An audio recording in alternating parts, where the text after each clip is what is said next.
Meron akong nabasa, sabi doon, where you are today is a product of your decisions yesterday. Let me explain. Hello everyone, it's another day and another vlog and welcome to Kwento Serye Part 3. At gaya nga ng nasabi ko kanina, i-explain ko sa inyo ano ba yung ibig sabihin nun.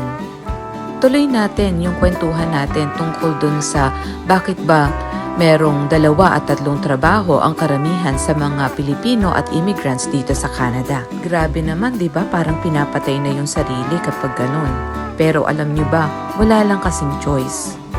Bukod sa may mga maliliit na mga bata na alam natin na talagang malaking gastos, yung standard of living dito sa Canada, iba talaga, masyadong mga mahal lahat.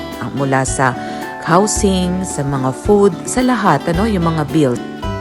And on top of that, kailangan pang magpadala ng suporta sa mga pamilya natin sa Pilipinas, di ba? Although hindi naman maikakaila na marami rin naman na talagang maluho o nung dumating dito, in-enjoy talaga yung buhay dito sa first world country kasi ito lang naman din talaga yung pagkakataon para maranasan yung mga bagay na hindi nararanasan sa Pilipinas, which is hindi natin masisisi. Alam nyo ba, isa sa naging trabaho ko dito sa Canada is an insolvency officer.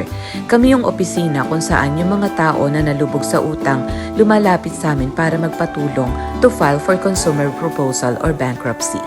At isa sa mga napansin ko talaga na karamihan na dahilan bakit nagpa-file ng bankruptcy or consumer proposal ang mga tao, hindi dahil sa maluho sila. Ito karamihan is yung sobrang pagtulong sa mga kamag-anak sa Pilipinas. Yung hindi na kaya, pinipilit pa talaga. Dahil gusto lang talagang makatulong, di ba? Yung iba naman, totoo din yun, para pakita na okay naman sila dito sa Canada na kaya naman kahit ang totoo hindi naman talaga kaya. So, yun nga, nag-decide sila na kumbaga i-all out ang tulong, wag magtira sa sarili. In consequence, nagdadalawa 3 trabaho para i-keep up yung mga responsibilities. I mean, don't get me wrong, deserve din naman kasi a lot of people dito talaga, we all work so hard. Kaya kung meron man kaming mga simple enjoyment, like katulad dito, umattend kami ng concert ng Air Supply, deserve naman din kasi we work so hard naman din talaga. At the end of the day, tayo naman ang nagdedesisyon kung anong gusto natin sa buhay.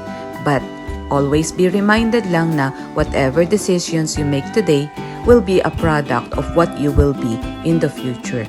At alam ko na yung ibang mga kababayan natin napapagod na rin. Just know that it's okay to love yourself, ha? It's okay to take a break. And it's okay to say no. So yun lang muna for today. See you again tomorrow for another kwentuhan.